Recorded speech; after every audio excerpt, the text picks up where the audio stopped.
I began to think about the alterations to my title slide on Friday as I watched various pieces of news come in. For instance, they're expecting another wave of flooding to come down in North Carolina into areas that have already been severely damaged. Conditions are just shifting into something that looks pretty ugly to me. I'm going to go through a few things here. Here's a picture of some of the flooding of farmland in North Carolina. These crops are gone. Here's more what is probably farmland being flooded at the edges of rivers. And this is probably a livestock farm, pig farm or something like that. And you can see that the ponds that are used to hold the manure from the pigs have been inundated on this particular facility, and it's flowing into the river.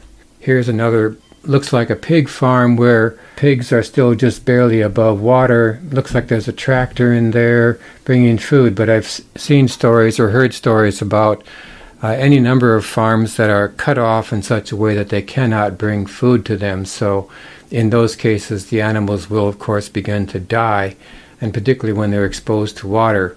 And I've seen other examples of pig farms and things where the water is much higher than on this, so you can assume that there have been a lot of problems.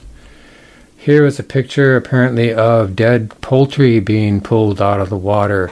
Disgusting job, but also a health hazard. Bloated corpses are going to be flowing down through these areas and being beached on the land as the water recedes. It's going to be really ugly. Another thing they've talked about is the inundation of sewer plants, and this is one that it either has been or will be. And yet another one that is pretty close to being filled by water, and yet another one. So this is all over the place. Not a good deal. One of the worst things that is going on, and you've probably heard about this already, is that coal ash is washing into the streams from coal-fired power plants. And you have probably also heard that coal ash is one of the most toxic waste products because it contains a variety of heavy metals. Here's an example of a turtle that was pulled out of the water. A person's hand just loaded with this sludge.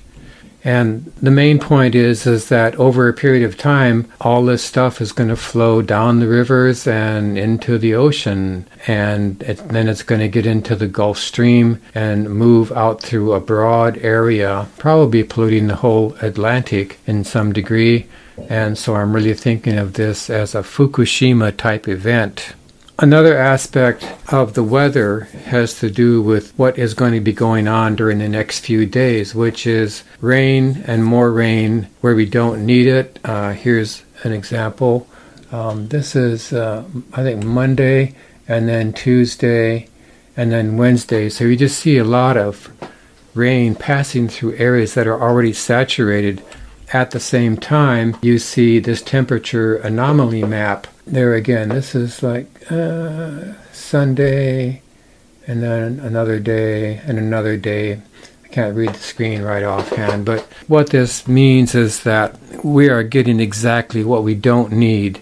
At this time of year, we really need warm, dry weather to finish the crops, and what we're getting instead is cold, wet weather.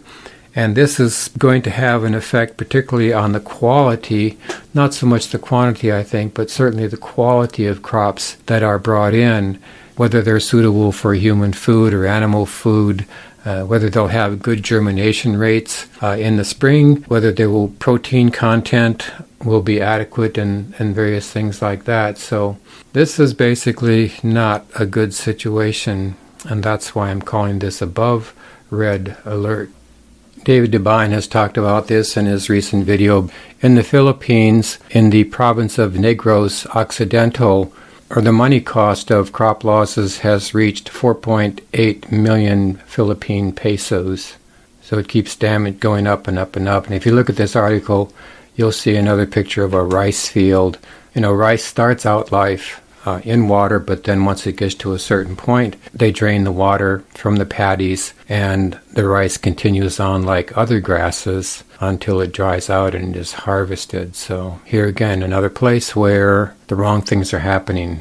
Last week we had a picture of pumpkins. I think that was in Canada, covered in snow. This week we have a report from the U.S. where flooding is causing problems with the pumpkin crops. When you have too much moisture, you get rot. And one of the farmers is noticing that his smaller pumpkins are starting to rot faster or have mold due to the excessive moisture.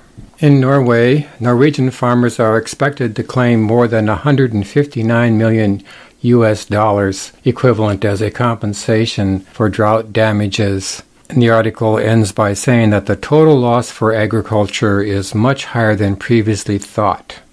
And here's the number behind the headlines. Florence kills 5,500 pigs and 3.4 million chickens. More damage is likely to come because a number of farms are isolated by floodwaters and can't be reached. Each of these farms, and there are maybe 60 broiler houses and 4 feeder houses, each of which houses about 211,000 chickens, totaling more than 6 million birds that can't be reached with chicken feed. So more deaths of livestock are likely because of this. In another story from the Philippines, Typhoon Ampong has caused 17 billion pesos in damage in northern Luzon. It wiped out about 730,000 metric tons of farm output, covering 636,000 hectares. In one area, they lost 47.7% of the 995,000 hectares of rice. In Zambia, they have had an outbreak of a cassava virus. Cassava is the second most important crop after maize in Zambia.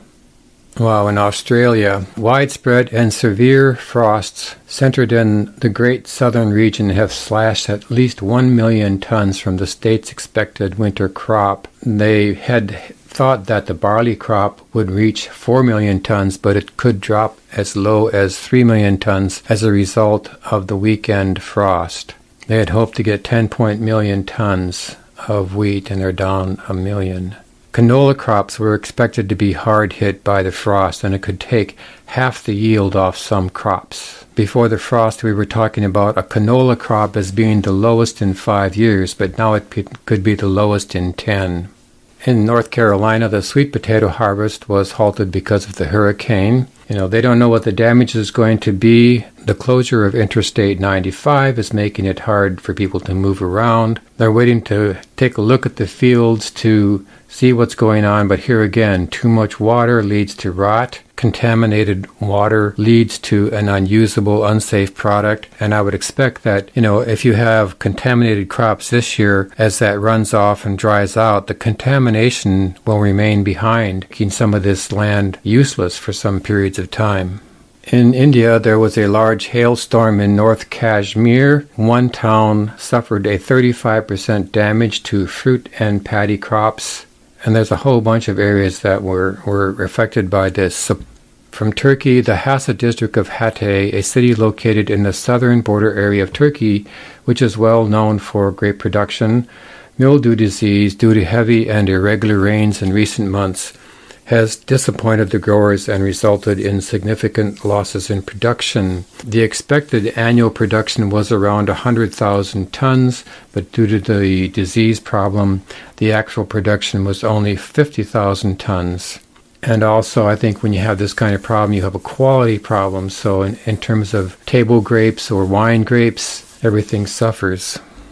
Back to Hurricane Florence to hit tomatoes, corn, and strawberries in Carolina. Most of the guys in Rowan typically try to produce through September and into October. The late season tomatoes can be good for business.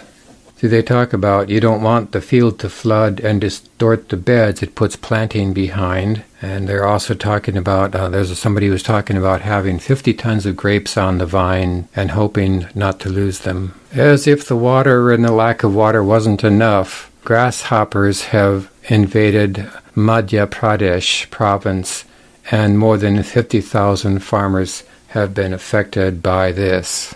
Officials say that this year's infestation may be the worst in recent history. 15,000 hectares of farms. They're afraid to spray pesticides because it might hurt their cattle. Truckers on the highways passing through this region are not able to get traction because these insects have made the roads too slippery.